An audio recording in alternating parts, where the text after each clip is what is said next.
आदरणीय अध्यक्ष महोदय, देवियों और सज्जनों, आर्यवृंद, इस राष्ट्र रक्षा आंदोलन जो हमारे पूर्वजों से हमारे तक आया हुआ है, इसमें सबसे महत्वपूर्ण बात है संगठन।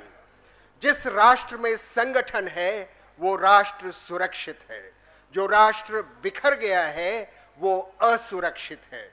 आर्यवृंद, आइए हम और आप मिलकर के सबसे पहले संगठन सूक्त के दूसरे मंत्र संगच्छध्वम संवदध्वम का सामूहिक पाठ करते हैं। ओम संगच्छध्वम संवदध्वम संवो मनसि जानताम देवा भागम यथा पूर्वे संजानाना उपासते। आर्यवृंद, आइए हम आपको सीधे कारगिल ले चलते हैं, क्योंकि कारगिल अभी हाल का युद्ध है 1999 का, लगभग 7 वर्ष पहले, और उसने हमें बहुत सी सीख दी। हमारी अनेक गलतियां हुई और वो गलतियां जो नहीं होनी चाहिए थी, जिनके लिए हम आपको ले चलेंगे कि उनका सुधार कैसे करें, सत्यार्थ प्रकाश पर। यह जानकर लोगों को बड़ा आश्चर्य होता है कि सत्यार्थ प्रकाश के लेखक महर्षि स्वामी दयानंद सरस्वती एक सन्यासी होते हुए राष्ट्र रक्षा के बारे में उन्होंने कैसे इतनी बातें उद्धृत की। और ये सब बातें हैं छठे समुल्लास में। सामान्यतः हम छठे समुल्लास को राजधर्म कह करके छोड़ देते हैं, किंतु यदि आप उसको और गहराई से देखें तो आप उसमें रक्षा की बातें बहुत पाएंगे, जिनका आज हम उद्धरण करेंगे। कारगिल में हमने बड़ी गलतियां की शुरू में, वरना पाकिस्तानी शत्रु, जिसको आज कुछ लोग मित्र कह रहे हैं, और जिसके इशारे पर एक आतंकवादी जिसको उच्चतम न्यायालय ने मृत्युदंड दिया है, वो मृत्युदंड क्षमा करने को कहते हैं, जो एक बहुत बड़ी भूल होगी और उसे हम कभी क्षमा नहीं कर सकते। वो कारगिल जिस पर पाकिस्तान ने लगभग 3 महीने पहले घुसपैठ आरंभ कर दी थी, अनेक ऊंची पहाड़ियों पर 160 किलोमीटर की लंबाई और 10 किलोमीटर की गहराई, यानी जिसमें अपनी सीमा से 10 किलोमीटर तक हमारे अंदर आए और 160 किलोमीटर के चौड़ाई में वो आ गए। उन्होंने क्या किया? बादाम, अखरोट, किशमिश, तोप, गोले, हेलीकॉप्टर सब चोटियों पर इकट्ठा किया। वो सोचते थे कि कयामत के दिन तक उनकी वो वहीं रहेंगे और उनकी कब्र वहीं खुदेगी।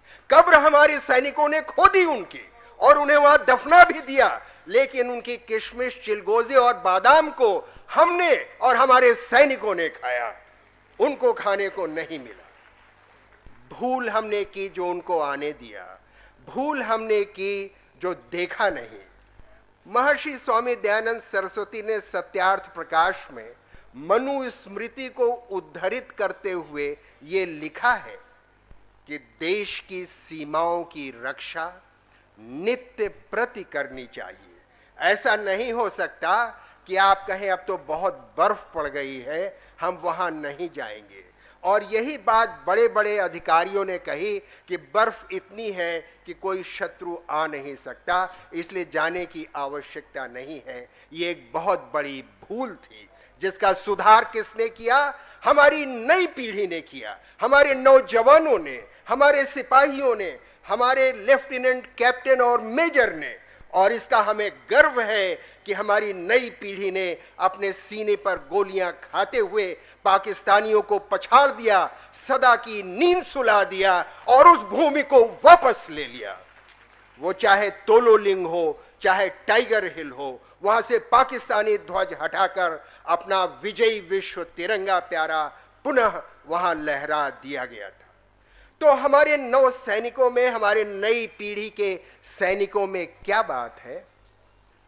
भारतीय सैन्य अकादमी जहां प्रशिक्षण होता है, वहां का मूल मंत्र है आदर्श वाक्य है वीरता और विवेक। दोनों बातें बहुत आवश्यक है। यदि हम केवल वीरता के साथ रहे और क्रोध में आकर के शत्रु पर चढ़ गए तो वो हमें अपने आग्नेस्त्र के साथ भस्म कर देगा। सत्यार्थ प्रकाश में स्वामी जी ने लिखा है, यदि सिंह बहुत क्रोधित होकर के जो शिकारी है उसके सामने जाता है तो उसकी गोली का शिकार होकर के भस्म हो जाता। तो क्रोध नहीं चाहिए, क्या चाहिए? विवेक। विवेक और वीरता के बिना तो कोई काम होता नहीं। अतः राष्ट्र रक्षा में पूरे राष्ट्र को वीरता और विवेक की आवश्यकता है। मंत्र आता है, इमानि यानि पंचेन्द्रियाणि मनः षष्ठानि मे हृदय ब्रह्मणा संशितानि यैरेव ससृजे घोरम तैरेव शांतिरस्तु नः। यानी हम अपनी पांचों इंद्रियों के साथ मन जो छठी चीज है उसको किस चीज से परिष्कृत करें? ब्रह्मणा। ब्रह्मणा विवेक से। विवेक से परिष्कृत करेंगे तो हमारा मनोबल ऊंचा होगा और वो बातें जो हमें नीचे गिराती हैं नीचे न गिरा करके हमको ऊपर उठाएंगी। तो सशस्त्र सेनाओं में या आम आदमी में मनोबल बहुत आवश्यक है। और मनोबल तभी ऊंचा होता है जब हमारा हृदय, हमारा मन, हमारा विवेक ये सब कहता है कि देश प्रेम, देश प्रेम, देश प्रेम। याद रखिए आर्यवृंद, आज का युद्ध अकेले सशस्त्र सेनाएं नहीं लड़ती हैं। आज का युद्ध संपूर्ण युद्ध है और संपूर्ण युद्ध में किसान उतना ही योगदान देता है जितना जवान। आप जो अपनी फैक्ट्री में काम कर रहे हैं, जो आप विकास कार्य में लगे हैं, यदि आप पीछे से चीजों को न भेजें, रसद न भेजें, गोला बारूद न भेजें, तो क्या सैनिक लड़ सकता है? बिल्कुल नहीं लड़ सकता। अतः इस संपूर्ण युद्ध में कारगिल में ही यहां हमारी बहनों ने, माताओं ने स्वेटर बुने और वहां पर लामबंद सैनिकों के पास तक भेजा। छोटे छोटे बच्चों ने बिस्किट के पैकेट भेजे। मेरा बेटा पूरे 9 सप्ताह कारगिल युद्ध में रहा। उसने अपनी आंखों से देखा कि किस प्रकार से पीछे से आई हुई चीजें जब सैनिकों को मिलती थी तो उनका मनोबल आकाश छूने लगता था और कोई बात उनके लिए असंभव नहीं थी।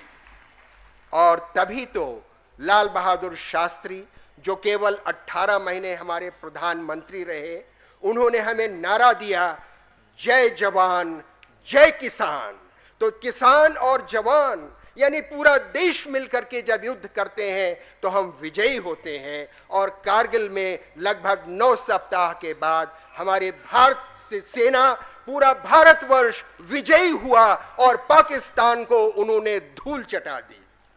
ये बात दूसरी है कि अपनी झेप मिटाने के लिए मियां मुशर्रफ कहते हैं कि कारगिल जो है वो पाकिस्तानी सेना के लिए बड़े गर्व का दिन था, जिसको हम कहते हैं खिसियानी बिल्ली भूसे में जाके छुप जाती है और अपने को ही नोचने लगती है।